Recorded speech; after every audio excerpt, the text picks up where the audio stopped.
First, the ultimate insult. That's the focus of tonight's angle. Given the failures of Kamala Harris's economic and border record, her press team is left with recycled lines from 2016 and 2020. Donald Trump is very good at insulting people. Donald Trump sticks to the same old tired playbook of insults. But the real insults come from Kamala herself, don't they? Because she insults our intelligence every time she sits down for even a friendly interview. Hi, I'm Kamala Harris, and this is the Wired autocomplete interview. How to pronounce Kamala Harris. Kamala Harris. What does Kamala Harris stand for? I am a daughter of parents who are active in the civil rights movement. Kamala Harris laughing. I love to laugh. Kamala Harris, Taylor Swift. I am very proud to have the support of Taylor Swift. Was that for a kindergarten class? What was that? I thought it was a joke. My staff says it's real. It could not have been a softer interview and presentation. The only missing question was, do you like long walks on the beach? She could reveal that as well. And as for the one-on-one with liberal billionaire Oprah Winfrey, if there was such a thing as a verbal foot rub, this would be it. It seems to us that something happened to you the moment President Biden, stepped aside and withdrew his candidacy, that a veil or something dropped and you just stepped into your power?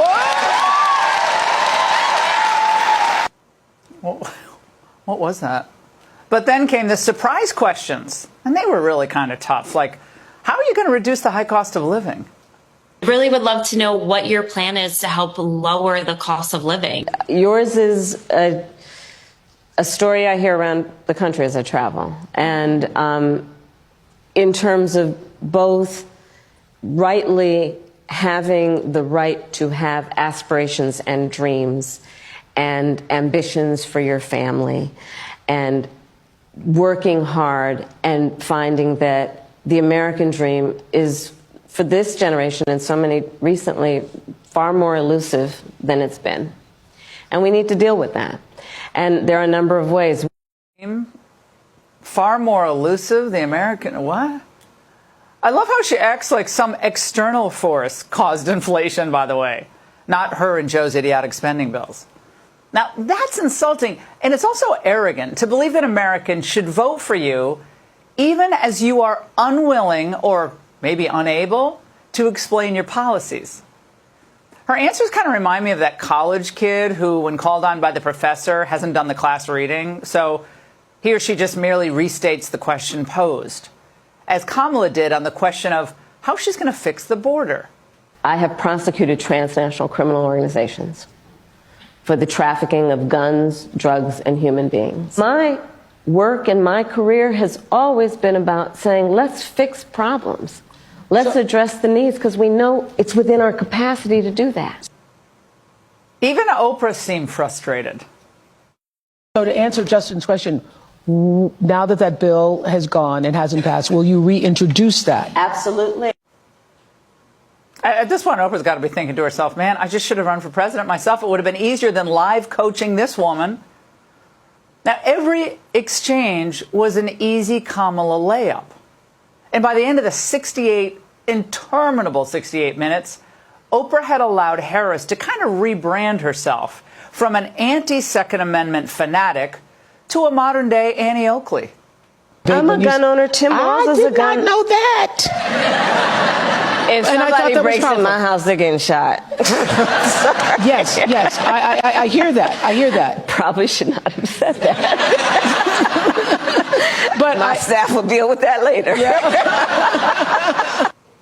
I'm sure they would have thought it was just perfect for Trump to laugh if he said someone would get shot if it came into his home. They would have, they would have said, oh, it's heartless, you have no compassion. What if you shoot the wrong person? This is just more insults to our intelligence. And of course, it was all calculated, but it was poorly carried out rebranding. Kamala's just like you. But then you think to yourself, I don't speak like the words of one of those lame motivational posters hanging in your company break room. We believe in what is possible. We believe in what can be. And we believe in fighting for that.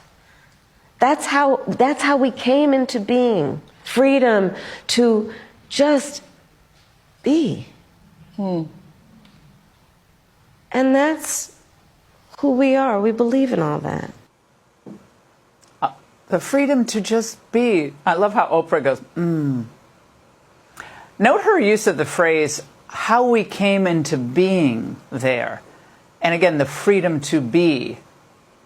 Freedom to be. Unless you're one of the infants in the womb who's aborted in Kamala's dreamland. And speaking of that, today she uttered more insulting drivel about abortion in Atlanta. Her language was crafted specifically to mislead the public. I made the decision early in my life that I wanted to do the work that was about protecting the most vulnerable among us and doing the work that was about giving them dignity in the process. Most vulnerable among us? How about those who can't yet speak for themselves? How condescending, though. Condescending to women, who, by the way, are poorer than they were 4 years ago, are less safe than they were on the streets 4 years ago, and less confident in the future than they were 4 years ago. But Kamala's crack group of high-paid pollsters and consultants believe that women's first, second, and third most important concerns are abortion, more abortion. Now, that's just not an insult to single cat ladies, as they call them. It's an insult to women across the board. Just as is her entire duck and cover campaign. That's an insult to every American who goes to work, who goes to school every day, and is judged on the results of their work.